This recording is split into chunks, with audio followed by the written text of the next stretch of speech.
오늘의 교리문답입니다.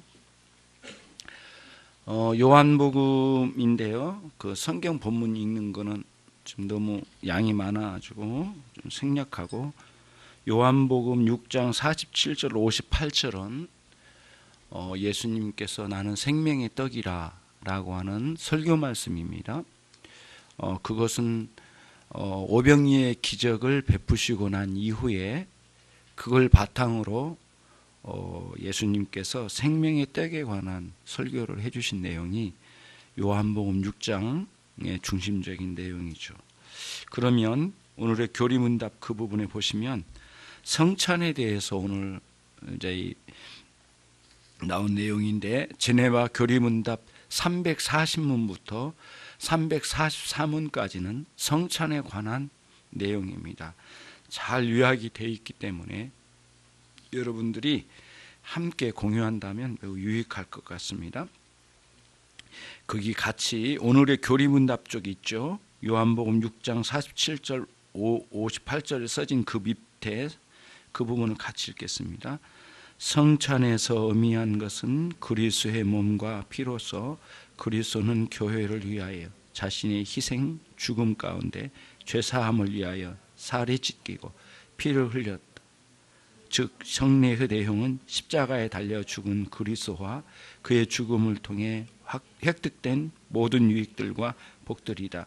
성찬에 대한 합리적인 견해로는 이런 의미들이 정당하게 드러나지 않는다. 거기까지요. 우선은 이런 내용입니다. 성찬의 의미는 무엇인가? 성찬 예식과 성찬이 있습니다.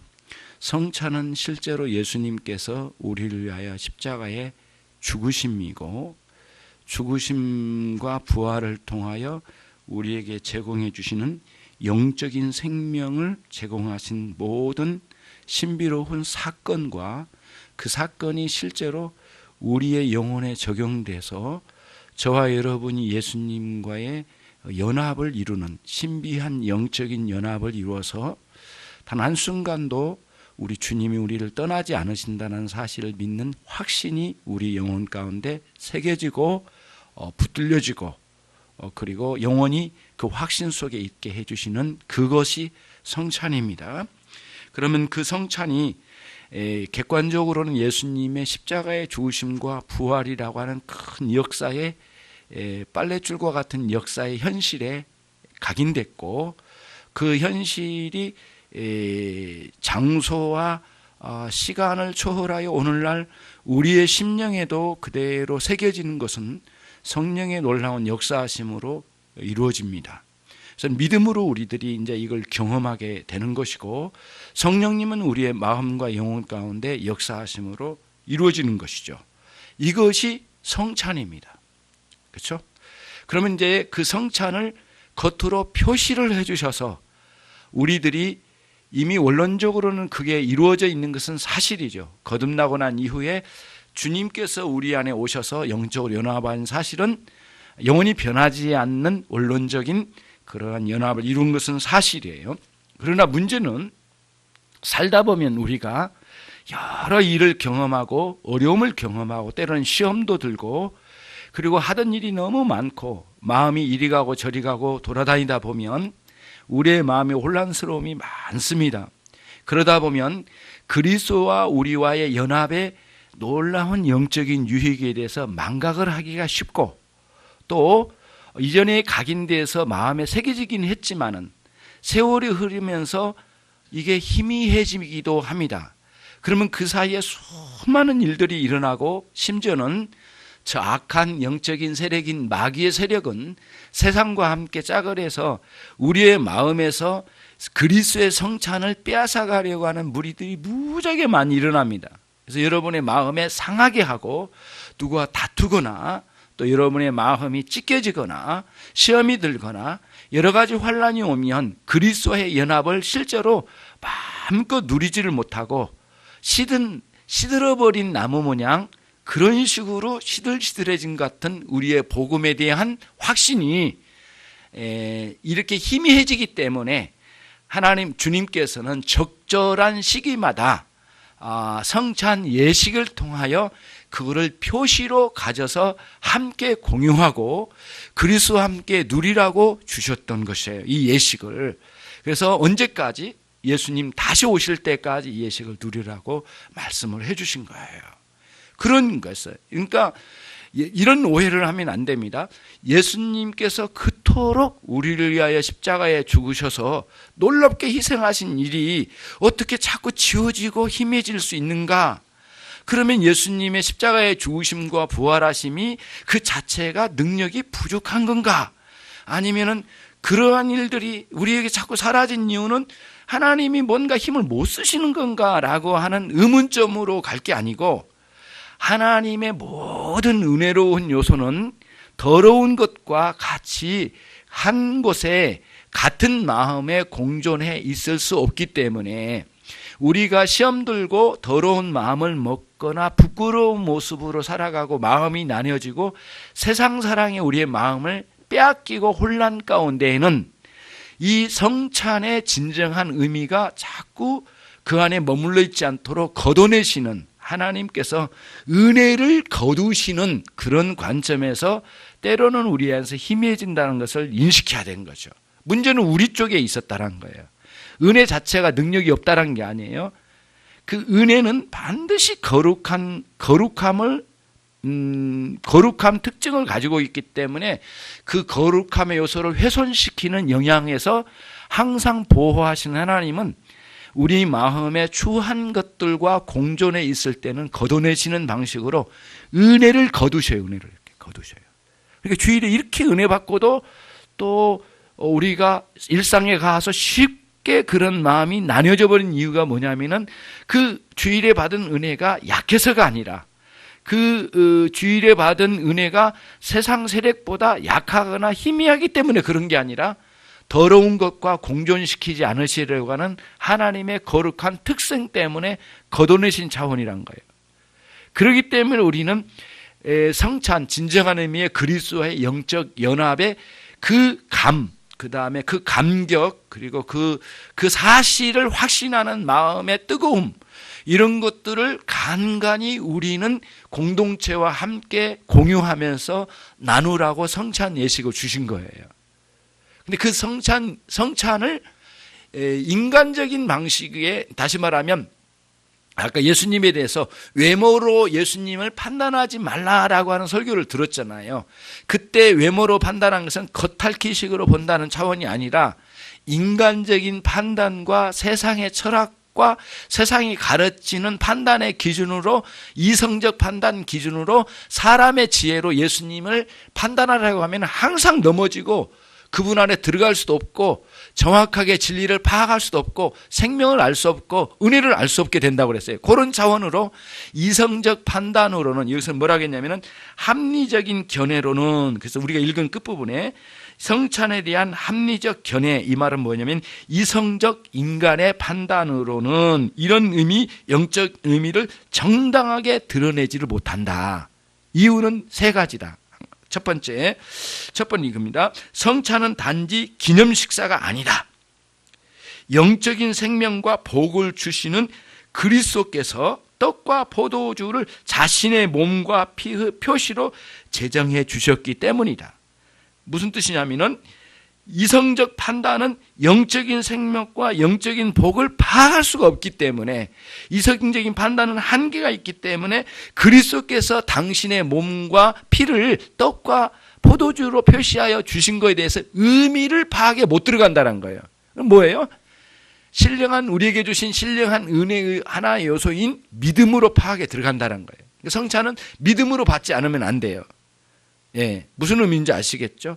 근데 이 부분에서 로마 가톨릭은 굉장히 오류를 범했어요. 뭐라고 했느냐면은 믿음이 없어도 성찬을 받아 먹으면 이것이 실제로 이 빵과 포도주가 예수님의 살과 피 자체로 변화가 됐기 때문에, 실제적으로 예수님의 몸과 피가 됐기 때문에 그냥 먹는 것만으로도 사실은 그리스도와 연합을 이룬다고 하는 오류를 범했어요.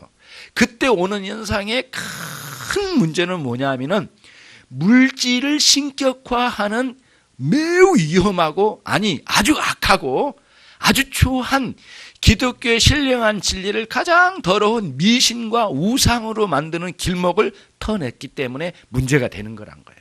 이런 의미는 아시겠죠? 모든 물질 안에는 하나님의 신성의 흔적은 있지만 하나님이 거기에 갇혀 있거나 신성이 거기에 갇혀 있거나 그렇게 하나님이 갇혀 있는 분이 아닌데 마치 그 물질 자체에 부활하신 그리스도가 여기에 갇혀 계신 것처럼 이 물질이 긴 것처럼 이렇게 화채설을 말하는 것은 아주 극악무도한 범죄 행위였단 말이에요. 그러면서 우상 숭배의 길을 트기 시작하는 거예요. 로마 가톨릭의 실패란 거예요.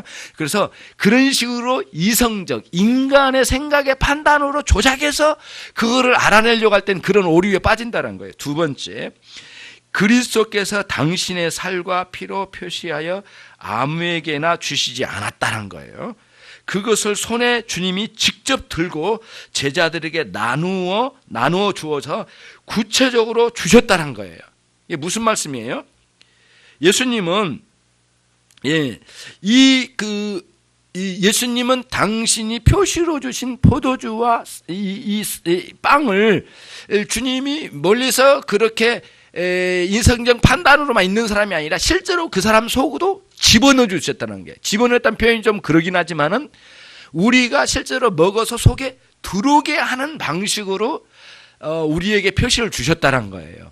그러니까 이성적으로 판단할 때는 먹었으니까 그 들어가 계시구만 이렇게 판단해서 보는 게 아니라 그거는 표시이고 실제로 주님이 보여주시고 싶으셨던 것은 빵과 포도주가 아니라 그걸 표시한 당신 자신을 우리 안에 들어와 계심, 내주하심을 영적으로 가르쳐주고 싶으신 표시였다는 거예요. 이성적으로 볼 때는 빵과 포도주뿐이지만 영적인 판단으로 보면은 예수님께서 영적으로 우리 안에 들어와 내주하신다는 것까지 우리가 들어온 거예요. 그래서 마음에 영접하라. 그리하면 그 이름을 믿는 자들은 하나님의 자녀되는 권세를 주셨다라고 하는 이런 표현들이 그분이 우리 안에 들어옴이에요. 그래서 여러분들이 이제 많이 인용을 했어요.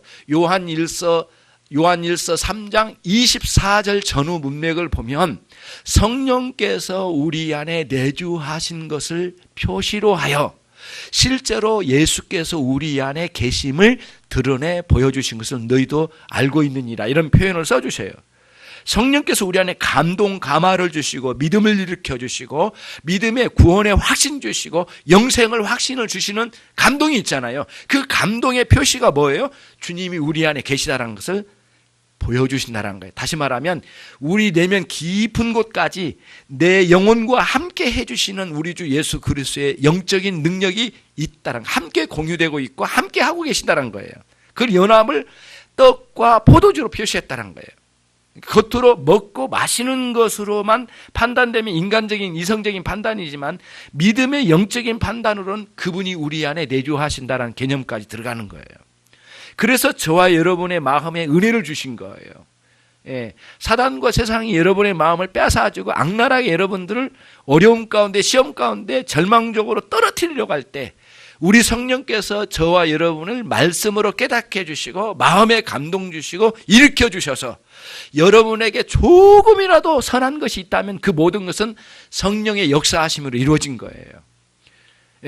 그렇지 않은 것은 모두 성령으로부터 온 게 아니에요. 악한 것은 모두 성령으로부터 온 게 아니에요. 그렇죠? 그런 인식을 갖는 겁니다.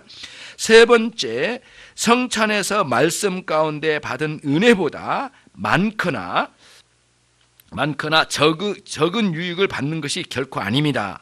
다시 말하면 성찬에서 받는 은혜나 말씀을 통하여 받는 은혜는 동일한 위치에 있지 이것이 앞선다 저것이 앞선다 이게 많다 이게 적다 이렇게 말하는 것은 옳지 않다 그런 말씀이에요. 그러면은 문제는 뭐냐면은 이제 로마 가톨릭은 이렇게 말했어요. 너희들이 말씀이 없어도 괜찮다. 성찬만 받아 먹으면 너희들은 구원받은 자다. 성찬을 통해서 너희는 구원받는다 이렇게 말했단 말이에요. 그래서 유아들을 받는 산파들에게 로마 가톨릭에서는 그 영세를 줄 수 있는 권한을 줬어요. 왜냐하면 산모에게서 아이를 받다가 아이가 죽어간 때도 있잖아요. 옛날 고대에는 많이 죽었거든요. 병들어서. 그러면은 그 죽어간 아이에게 산파가 바로 영세를 했대요. 그럼 바로 구원받은 걸로 만들어낼 수 있다라고 조작을 많이 했어요. 이런 식으로 사람들을 자꾸 우롱했단 말이죠. 그런 것들이 뭐냐면은 이런 거예요. 반드시 하나님의 말씀의 씨앗이 성령의 역사하심으로 영혼 가운데 들어가 그가 죄인이란 걸 깨닫고 회개를 일으키고 그리스도를 붙잡는 믿음 가운데서 회심을 경험한 사람들이 구원의 은총이 있는 거 아니겠어요? 구원의 은총이 있는 그 사람 위에 성례식이 이제는 거기서 함께 합력하여 놀랍도록 은혜를 주신 거예요. 그러니까 말씀과 함께 성례식이 집행되지 않으면 모두 잘못된 거라고 하는 논리가 나오는 거죠. 그래서 하나님의 말씀으로 그 사람이 구원의 은총을 경험하지 않은 사람은 성찬을 받을 수 있는 사람이 안 된다는 거예요. 왜냐하면 진정한 의미의 영적 성찬이 없는 사람이기 때문에 성찬의 예식만으로는 이게 합해지질 않잖아요. 실제로 성찬이 있어야 되겠잖아요. 있어야 되잖아요. 있어야만 이게 실제로 성찬 예식이라는 게 필요하잖아요. 그러면 속은 없고 껍데기만 가지고는 안 된다는 뜻이에요. 예식만 가지고는 안 된다. 그럼 뭐예요? 말씀과 성령의 역사하심으로 그리스도의 죽으심과 부활하심이 실제로 그 사람 안에 영혼에 적용이 된 사람은 영적인 의미의 성찬이 주어졌잖아요. 그러면 그 성찬이 주어진 사람에게는 성찬 예식이 효력을 발생한다는 거예요. 그래서 반드시 말씀의 은혜가 있는 걸 기반으로 해서 성찬 예식이 주어진 거예요. 다시 말하면 거듭난 신자에게 그리고 그거를 교회는 공식적으로 세례 받은 것으로 제도화 시켜서 왔을 뿐이지 사실은 세례를 받는 그 자체 예식은 없더라도 실제적으로는 그 사람이 성찬 아니면 세례를 영적으로 받은 사람이 있을 수 있잖아요. 예수 그리스도를 영접하여 구원받았지만 세례식은 아직 안 받은 사람도 있을 수 있거든요. 그러나 그 사람들은 성찬에 가능하지만 교회에서는 그거를 누구는 주고 누구는 할 수 없잖아요. 그래서 제도적으로 교회에서는 어떻게 일정하게 세례식이 이미 주어진 사람, 다시 말하면 온 교회가 그러니까 진정한 영적 세례를 받고 세례 예식을 통하여 공포된 사람에게만 성찬 예식에 참여할 수 있는 권한을 주어서 질서를 잡은 것뿐이지 영적으로 보면 그런 의미의 영적으로 예식은 없지만 실제로는 있을 수 있다라는 쪽에 가는 거예요. 그러니까 세례를 안 받고 성찬을 못 받았더라도 영적인 세례식을 못하고 성찬 예식을 못했더라도 세례식이 진정한 세례식이 있고 진정한 성찬이 있는 사람에게는 구원의 은총이 있을 수 있다는 쪽에 방점을 찍을 수가 있죠. 그렇죠? 그런 맥락으로 정리를 딱 해볼 수가 있어요. 그러면은 세례와 성찬, 그 다음에 세례식과 성찬 예식, 요 네 가지가 딱 정립이 이제 되는 거예요. 그런 맥락으로 이해를 하면 되겠어요. 그 다음에 이제 먹는 것과 음식 사이에 연합하여 영적으로 연합하여 말씀과 믿음을 통해 그리스도와 연합합니다. 먹는 것과 그 음식 사이에 연합을 이루듯이 그 다음에 영적으로 우리가 말씀과 믿음을 통해 그리스도의 연합을 표시로 나타냈고 마지막 줄 그리스도의 몸과 피와 연합합니다. 성찬에서 우리가 그리스도와 신비한 연합으로 하나가 됩니다. 그리스도의 피와 살로 인정하는 것만으로는 되지 않는다는 거예요. 자, 그러면 밑에서 하나, 둘, 셋, 넷, 다섯 번째 줄 살과 피로 봐야 한다는 것에 그치지 않고 라고 하는 것에 밑줄을 그으면 이런 거예요. 그리스도의 피와 살로 인정하는 것으로만은 안 되고 직접 먹고 마셔야 한다는 거예요. 예식의 효과는 예식의 진정한 의미는 직접 먹고 마셔야 된다는 거예요. 아, 그렇군요. 인정하는 것만은 안 된다는 거예요. 이게 무슨 뜻이냐면은 실제로 성찬은 이루어져야 돼요. 우리 안에 영적으로 성찬 예식이 아니라 그럼 뭐예요? 그냥 아, 그렇군요라고 인정하는 수준이 아니라 실제로 그리스도가 우리 안에 들어와 경험화돼야 된다는 거예요. 그래야만 실제로 이게 효력이 있는 거죠. 그리스도와 연합의 효력이 있는 거죠. 그리고 그거를 예식을 통하여 우리가 풍성하게 누리게 되는 거예요. 그러면 여러분, 한번 들어오셔서 우리 안에 거하신다고 믿어버리면 되지. 뭘 그렇게 성찬 예식을 자주 하나요? 라고 하는 질문이 던져질 수 있거든요. 우리의 연약성 때문이에요.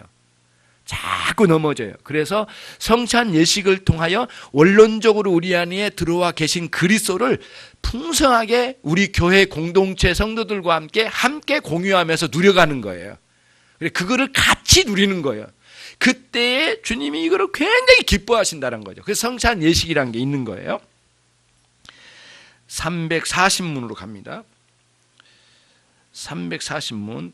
성찬에 관해서 말해봅시다. 먼저 성찬의 의미는 무엇입니까?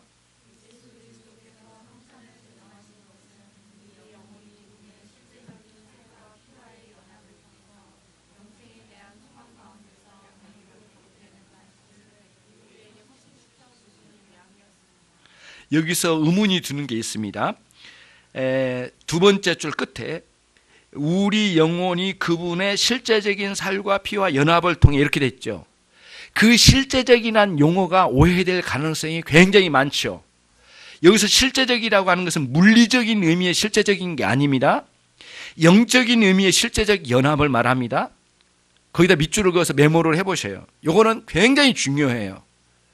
그런데 이제 로마 카톨릭은 여기서 실제적인 연합이라고 하는 말을 어떻게 썼느냐 하면은 물리적으로 연합한다고 봤던 거예요. 오늘 내가 떡을 먹으니까 지금 내가 이렇게 예수가 들어왔지 않았느냐, 지금 먹었지 않았느냐, 육적으로 경험되지 않았느냐, 육적 경험으로 요거를 해석을 해버린 거예요. 그러니까 이 떡과 포도주가 우상화가 된 거예요. 이 자체가 예수가 됐으니까, 부활하신 예수가 됐으니까. 그러면 여기서 오류를 낳는다는 거예요. 근데 그게 아니라 여기서 실제적인 연합을 이룬다라고 하는 것은 영적으로 실제적 연합을 이룬다는 거예요. 영적으로 그 사실이 있다는 거예요. 실제적으로 영적으로 일어난 일인데 그런 의미는 꼭 우리들이 염두에 둬야 되겠습니다. 341문. 왜 주님께서는 빵을 통해서 당신의 몸을 그리고 포도주를 통해서 당신의 피를 나타내 보여주신 이유가 무엇입니까?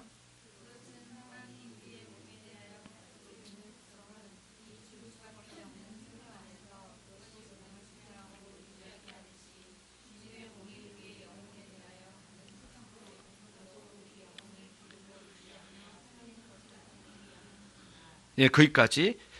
그러니까 요거는 그 요한복음 6장에 나와 있는 오병이의 기적 있잖아요. 5,000명을 먹이고 우리가 좀 숫자를 확장시켜 가면 남성들만 헤아렸다고 치고 그러면 전체를 포함하면 한 10,000명 정도, 15,000명, 20,000명 정도 먹었다고 계산이 나오거든요.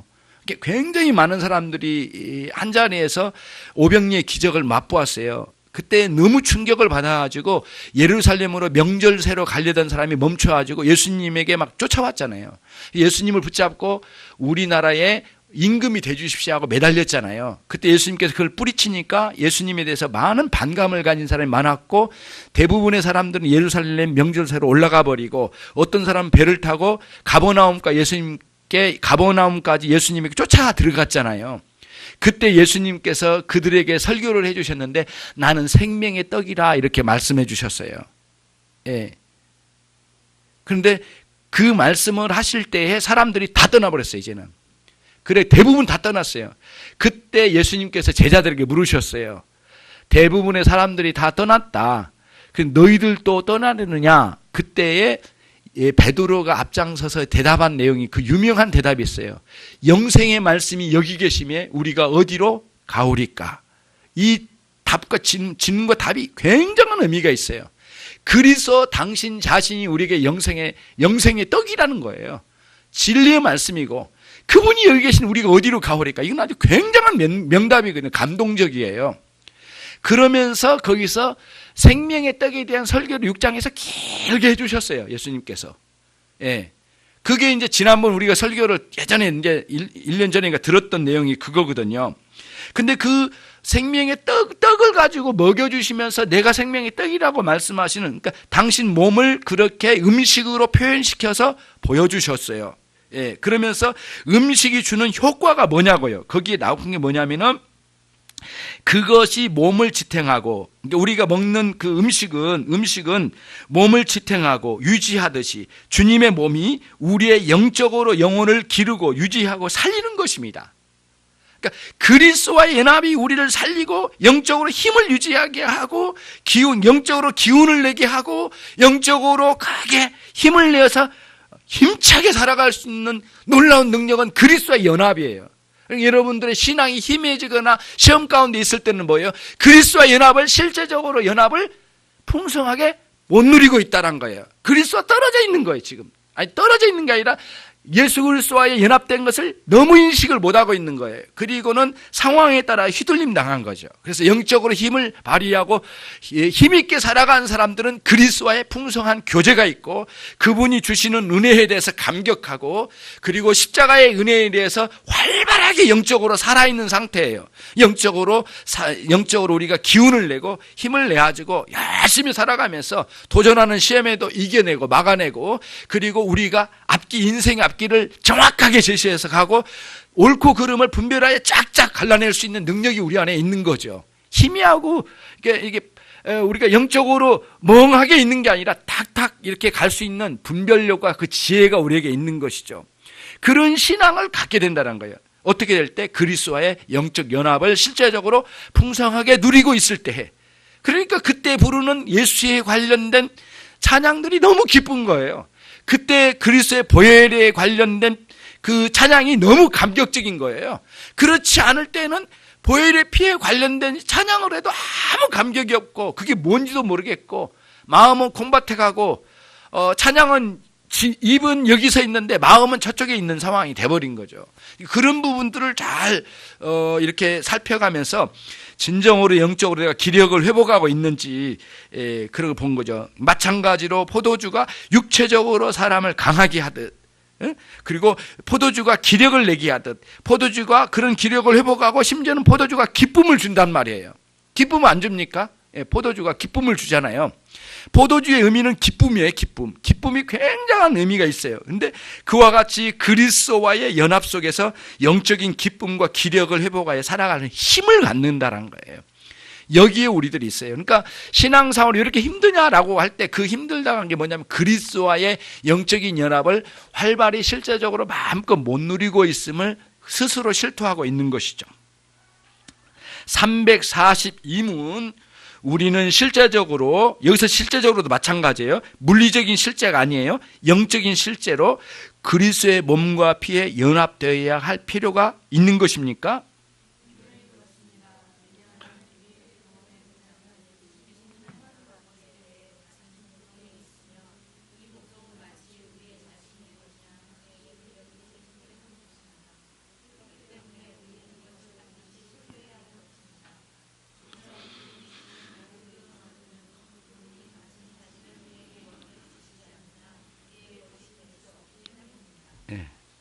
자, 그렇죠?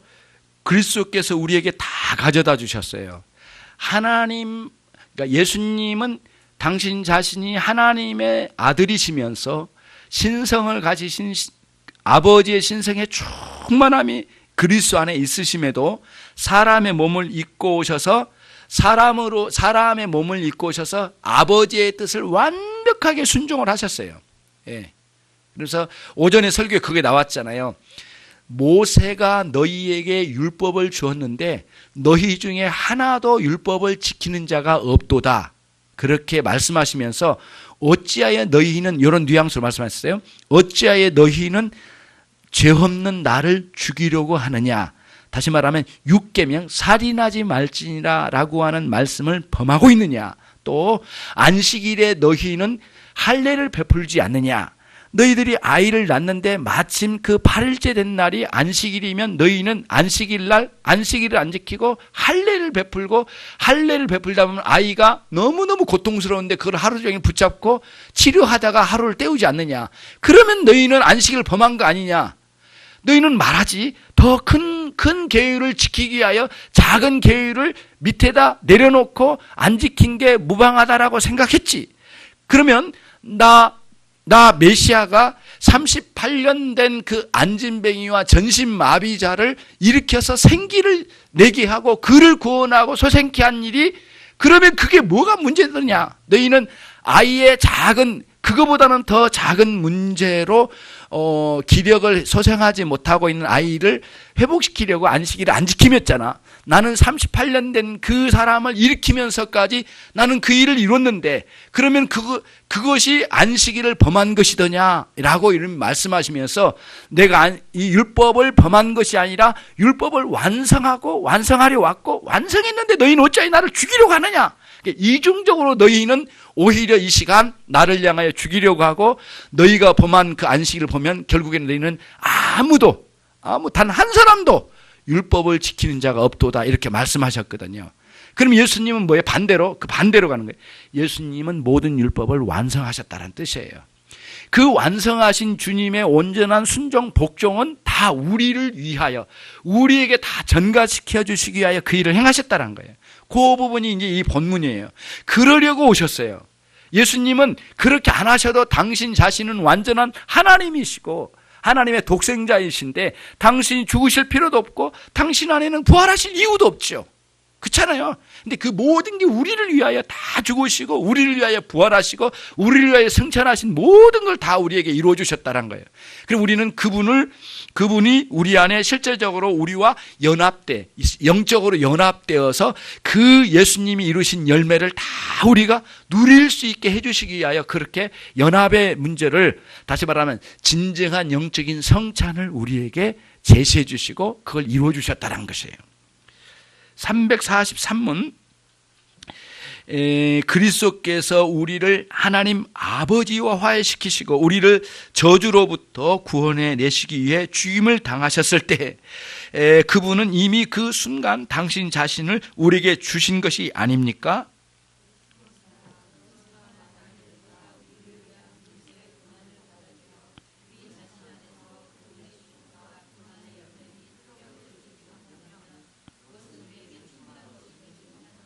예, 거기까지. 자, 그거예요. 원론적으로 예수님께서 그렇게 오셔서 다 이루어 주셨으면 땡이지 뭐하러 성찬 예식을 또 하느냐 이거예요. 그럴 때 뭐예요? 밑줄 그어진 분, 그분의 죽음과 고난과 열매의 효력을 우리가 때때로 느껴야 된다는 거예요. 경험돼야 된다는 거예요. 경험돼야 된다는 거예요. 이게 성경에서 중요하게 거론되고 있는 실현식 교육법이기도 하고, 경험화되지 않는 신앙, 그리고 이렇게 느끼고 경험하고 감격적으로 이루어지지 않는 신앙은 결국에는 죽어갈 거예요. 약화될 거예요. 없어진 거나 예수님이 연합된 거 없어진 거나 그런 건 아니겠지만은 신앙이 완전히 바닥으로 떨어져가지고 정말 그리스도인답지 않는 상황으로 막 떨어져 나갔네. 그래서 그를 끌어내고 느끼고 경험하여 실제로 그 감동으로 살게 하시려고 하는 의도로 하나님께서 우리에게 성찬 예식을 주신 거예요.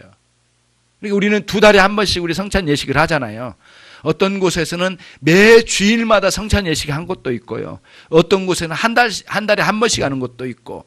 그래서 우리들이 최대한 가까워졌으면 좋겠는데 너무 자주 할 때 오는 현상은 뭐냐면은 형식적으로 떨어질까 두렵기 때문에 우리들이 이걸 조절해 나가는 것 뿐이지 실제로는 매일 해야 할 판이에요. 어떻게 보면 어떤 면에서는 어떻게 보면 매일 성찬의 정신으로 살아야 되겠죠. 그렇죠? 그러면서도 2달에 한 번씩 시행되는 성찬 예식에 참여를 해야 되겠죠. 거기 가로쳐 놓은 거 내가 이제 설명을 부과했어요. 원론적으로 자신을 우리에게 주신 것이 있다. 그렇지만 실제적으로 내어주심을 느끼고 경험하는 현실 세계에서 지속적인 경험이 필요하기 때문에 성찬 예식이 필요한 거예요. 그렇죠? 그래서 단지 상징으로만 준 게 아니에요. 우리 안에 영적인 경험까지를 요구하신 거예요. 343문, 그것을 받아들이는 방법은 오직 신앙이지 않습니까?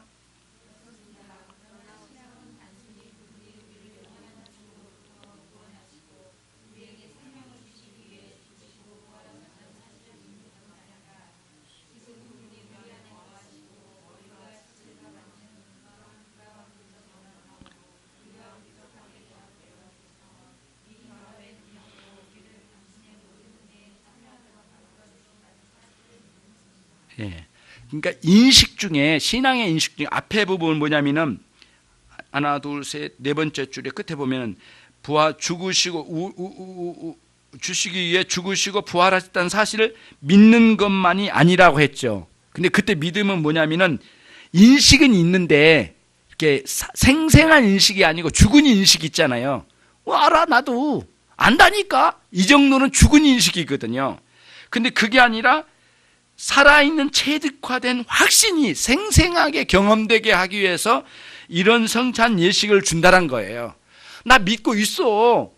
더 이상 나한테 말하지 말어. 이런 게 아니에요. 그게 아니라 그렇다면 지금 그 확신과 생생한 경험으로 지금 그렇게 성찬, 영적인 성찬으로 그분과 연합되어서 감동으로 살고 있느냐, 그거를 묻는 거예요. 성찬 예식에서. 너 그렇게 사니? 그리고는 딱 던져준 거죠. 성찬 예식을 통해서 우리가 딱 때리는 거예요. 그러면 우리 깜짝 놀래가지고, 성찬 예식이 그런 의미지. 내가 정말 그런 감동으로 못 살고 있구나. 2달 만에 시행되는 성찬인데 내가 그동안에 지금 정말 몇 일째 내가 이렇게 죽은 신앙처럼 마치 이렇게 인식은 있는데 죽은 인식 있잖아요. 지식은 있는데 죽은 지식이 있잖아요. 예. 그래서 창고에 저기 먼지 쌓여가지고 가서 닦아도 기름때만 묻어있는 그런 물건처럼 우리의 신앙이 그런 식으로 떨어져 있을 수 있다는 거예요. 그거를 다 깨워가지고 이렇게 해가지고 생생하게 그리스도와의 연합된 그 영적인 연합, 성찬을 생생하게 살려야 된잖아요. 그러기 위해서 성찬 예식이란 게 이제 2달에 한 번씩 이렇게 실행되면서 우리를 강하게 한 번씩 이렇게 주는 거예요. 이렇게. 예, 인식을 주는 거예요. 그런 경험을 통해서. 그러기 위해서 단순한 죽은 인식이 아니라 인식 이외에 체득된 확신을 생생하게 주시기 위하여 원론적인 인식을 뛰어넘어 경험적인 인식으로 나가게 하려고 우리에게 성찬 예식을 우리에게 주셨다는 거예요. 그렇죠?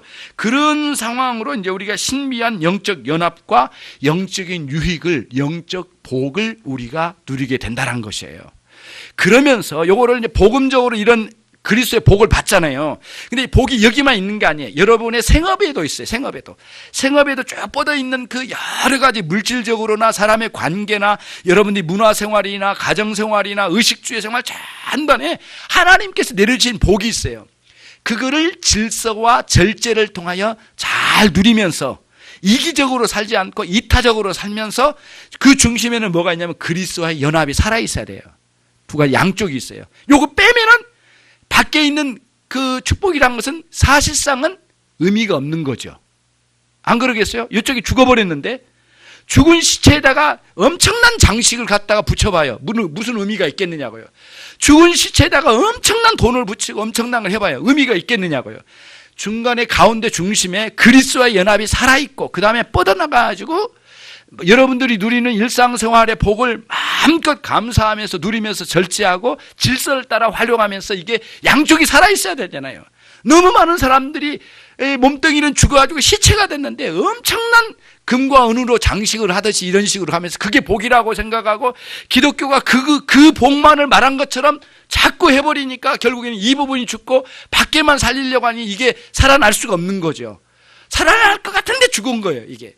그래서 이 영적인 연합, 그리스도와의 성찬이라고 하는 중요한 맥락이 살아있지 않으면 죽은 것밖에 안 된다는 거예요. 예.